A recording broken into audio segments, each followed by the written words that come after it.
시청자 여러분 안녕하십니까? KBC 8시 뉴스입니다. 10월의 첫 주말, 가을꽃이 광주 전남 곳곳을 수놓으면서 장관을 연출하고 있습니다. 단계적 일상 회복을 앞두고 멈춰있던 문화행사와 축제가 하나둘 재개되면서 가을의 정취를 만끽할 기회가 늘고 있습니다. 박성호 기자의 보도입니다. 끝이 보이지 않게 피어난 코스모스들이 가을바람에 일렁입니다. 호기심 어린 눈으로 꽃을 바라보는 아이에게 추억 한 페이지를 선물하기 위한 카메라 셔터가 쉴 새 없이 분주합니다. 오래간만에 만난 친구들과 나선 외출. 어느새 성큼 다가온 가을의 모습에 코로나19로 힘들었던 시간을 잠시나마 잊어봅니다. 코스모스가 보니까 가을을 그냥 물씬 풍기고 있는 것 같아요. 돌아다니를 못하니까 정말 갑갑했는데 나와서 보니까 너무 좋아요. 힐링되는 것 같아요. 한낮 기온이 30도 가까이 오르는 등 늦더위가 기승을 부렸지만 가을을 만끽하려는 나들이 객들의 발길을 막을 수는 없었습니다.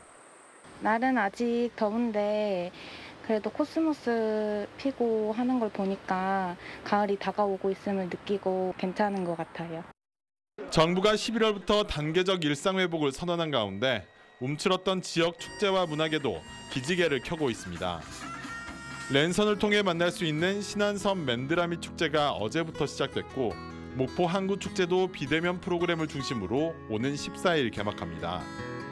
지난해 코로나19 여파로 취소됐던 광주 공연예술축제 그라제도 오는 5일까지 문예회관 곳곳에서 펼쳐집니다. 민간 예술단체하고 시립예술단체, 그다음에 국내 유명한 예술단체, 그다음에 해외 예술단체까지 해서 총 24개 팀이 저희들이 이 축제에 참여하고 있습니다. 다음 달에는 지역을 대표하는 한평 국향대전, 광주 추억의 충장축제가 열려 코로나19로 지친 지역민들에게 가을의 낭만을 선물할 예정입니다. KBC 박송호입니다. 흙을 빚어서 굽는 테라코타 작품은 토속적이면서도 소재의 특성 때문에 푸근하고 정겨운 느낌을 주는데요.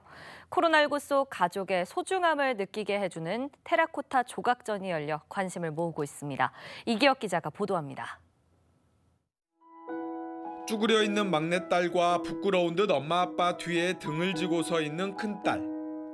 점토 특유의 투박함과 부드러움, 정겨움이 교차합니다. 세 자녀 가족이 갖고 있는 특징을 작가는 놓치지 않았습니다.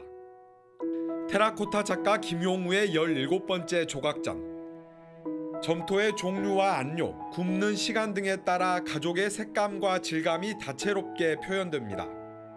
이번 전시회에서는 가족을 주제로 한 테라코타 26점과 석조 6점이 선을 보입니다. 김 작가가 빚어낸 가족들은 표정이 다소 무뚝뚝하긴 하지만 정겨움과 푸근함이 흠뻑 느껴집니다. 작가 본인과 주변 가족들의 모습을 흙으로 빚어온 지 벌써 30년. 테라코타는 가마와 흙의 기술적인 특성을 잘 알아야 하고 기온과 습도 등 날씨의 영향도 많이 받습니다. 자연과 인간이 함께 만드는 작품이라는 말이 나오는 것도 이런 이유 때문입니다. 이런 점 때문에 테라코타를 전문적으로 다루는 작가는 전국에서도 40여 명에 불과합니다.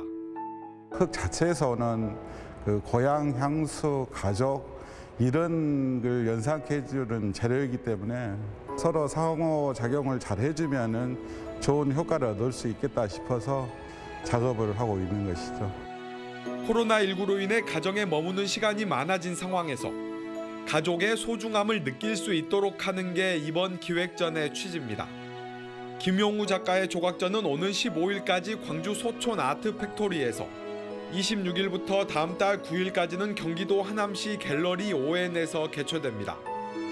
KBC 이계혁입니다. 광주와 전남에서 기존 확진자와 접촉으로 인한 코로나19 감염이 잇따르고 있습니다. 광주에선 영암의 한 건설 현장에서 확진자와 함께 일한 동료 5명이 확진돼 방역당국이 심층 역학조사에 착수했고 어제 감염자가 나온 남구 어린이집에서도 종사자 1명이 추가로 감염됐습니다. 전남에선 확진자와 같은 반인 화순의 한 고등학교 학생 8명이 추가로 확진돼 방역당국이 동선이 겹친 학생들을 우선 자가격리 조치하고 추가 격리 대상 범위를 검토하고 있습니다. 오늘 광주에선 21명, 전남에선 14명의 확진자가 나왔습니다. 화물연대 조합원들이 집합금지 명령을 어기고 진출입로 점거 농성을 벌여 방역당국이 후속 조치에 들어갔습니다. 광주시는 오늘 민주노총 화물연대 조합원 100여 명이 집합금지 명령을 어기고 호남 샤니 공장 앞 진출입로에서 농성을 벌임에 따라 과태료 부과 등 후속 조치에 나서기로 했습니다. 조합원들은 SPC그룹의 일방적인 계약 해지로 인해 해고를 당했다고 주장하며 운송 거부 파업에 이어 광주 광산구 호남 샤니 공장 앞에서 복직 투쟁을 전개하고 있습니다. 더불어민주당 대선 순회 경선에서 이재명 후보가 어제 제주에 이어 오늘 부산과 울산, 경남에서도 과반 득표로 압승을 이어갔습니다. 이재명 후보는 부울경 권리당원과 대의원 등 6만 2천 명을 대상으로 한 온라인과 현장 투표에서 19,698표, 55.34%를 얻어 1위를 차지했고 이낙연 전 대표는 11,962표, 33.62%로 2위를 기록했습니다. 내일은 인천 지역 경선과 함께 49만 6천 명이 참여하는 2차 선거인단 결과가 공개될 예정이어서 앞으로 8일 남은 민주당 대선 후보 경선 향배가 결정될 것으로 보입니다. 현재 이재명 후보의 누적 득표율은 53.51%, 이낙연 후보는 34.67%입니다.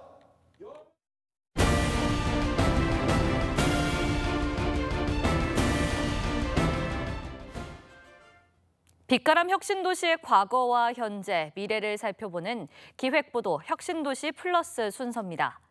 오늘은 탄소 중립을 위한 에너지 전환 시대를 맞아 안정적인 전력 시장과 전력망 운영을 맡고 있는 전력거래소를 소개해드립니다. 임소영 기자입니다. 한국전력거래소는 지난 2001년 비영리 특수법인 형태로 설립된 산업통상자원부 산하 준정부기관입니다. 한전 산하였던 전력 발전이 경쟁체제로 분할돼 전력을 공개적으로 거래할 시장이 필요해지면서 만들어졌습니다. 주식을 사고 파는 곳이 증권거래소라면 전력거래소는 화력과 원자력 발전 등으로 만들어진 전기를 한전을 통해 소비자에 안정적으로 공급할 수 있도록 지원하고 있습니다. 기관 이름만 보면 한전 KPS나 한전 KDN과 같은 한전의 자회사로 느껴지지만 완전히 독립된 기관으로 한전은 전력거래소의 회원사 중 하나입니다. 전력거래소의 또 다른 기능은 안정적인 전력 수급 조절입니다. 지난 여름 폭염처럼 전력 사용량이 폭증할 때 정전 없이 안정적인 전기 공급을 위해 발전소 가동을 지시하고 전력 흐름을 제어하는 것도 거래소가 맡고 있습니다. 정확한 예측을 통해 발전소 가동부터 한전의 송전과 변전 업무까지 전력 흐름의 모든 과정을 24시간 감시 제어하는 두뇌와 같은 역할입니다. 최근엔 전력 생산량이 들쭉날쭉한 재생에너지 거래를 원활하게 할 수 있도록 전력 거래 체계 마련에 집중하고 있습니다.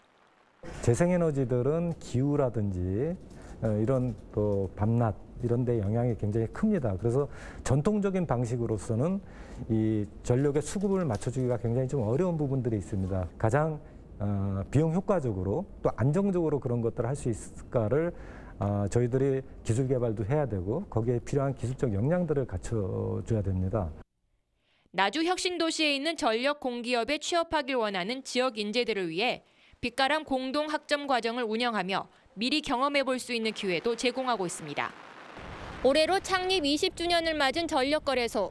탄소 중립을 향한 에너지 전환 시대에서 역할이 주목됩니다. KBC 임소용입니다. 한국전력이 대규모 재생에너지 송변전 설비 구축에 나섭니다.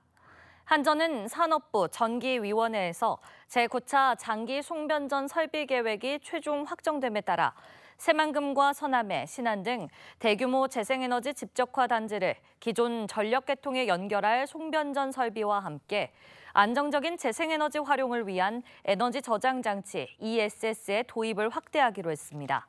이를 통해 한전은 오는 2034년까지 77.8기가와트의 재생에너지를 수용할 계획인데 2030년까지 재생에너지 발전 비중을 20%까지 끌어올린다는 정부의 재생에너지 3020 정책도 탄력을 받을 것으로 보입니다. 로봇을 활용한 한전 KPS의 원자력 발전소 정비 시스템이 국가 신기술로 인정받았습니다. 한정 KPS는 원전의 원자로 스터드홀 세척 전 과정을 로봇이 담당해 작업자의 방사선 피폭을 막는 정비 기술이 국가 신기술로 인증받았다고 밝혔습니다. 이번에 개발된 원자로 자동 세척 시스템은 작업 시간과 인력 절감, 정비 효율성은 물론 작업자의 피폭량을 기존의 50분의 1로 낮출 수 있어 100억 원대의 매출 증대가 기대됩니다. 여수 산단 내 플라스틱 가공 공장에서 불이 나 1시간여 만에 진화됐습니다. 오늘 오전 7시 50분쯤 여수 산단 내 한 플라스틱 가공 공장에서 원인을 알 수 없는 불이 나 소방차 15대와 소방대원 60여 명이 출동해 1시간여 만에 진화했으며 다행히 인명피해는 발생하지 않았습니다.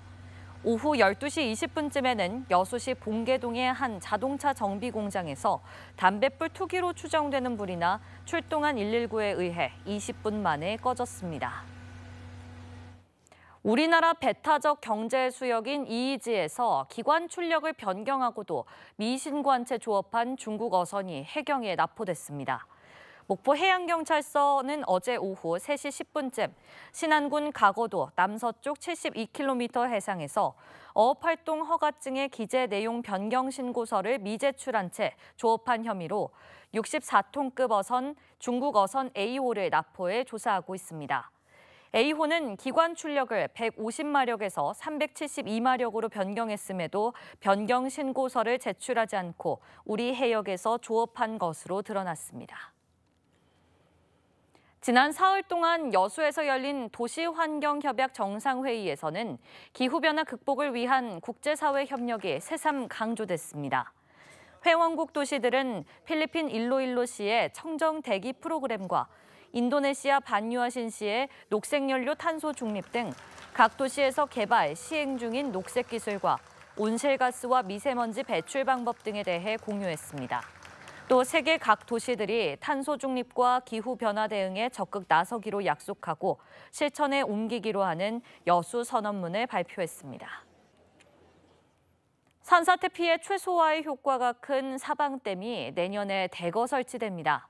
전남도는 내년에 사업비 440억 원을 들여 순천과 광양 등 도내 주요 계곡 상류 100여 곳에 집중호우 시 흘러내린 토사를 차단해 하류 피해를 예방하는 사방댐을 설치할 계획입니다. 또 흐르는 물의 유속을 줄이고 침식을 방지하는 보도 34km 구간에 설치하고 산사태 피해를 최소화하는 토목공사도 지속적으로 추진할 계획입니다.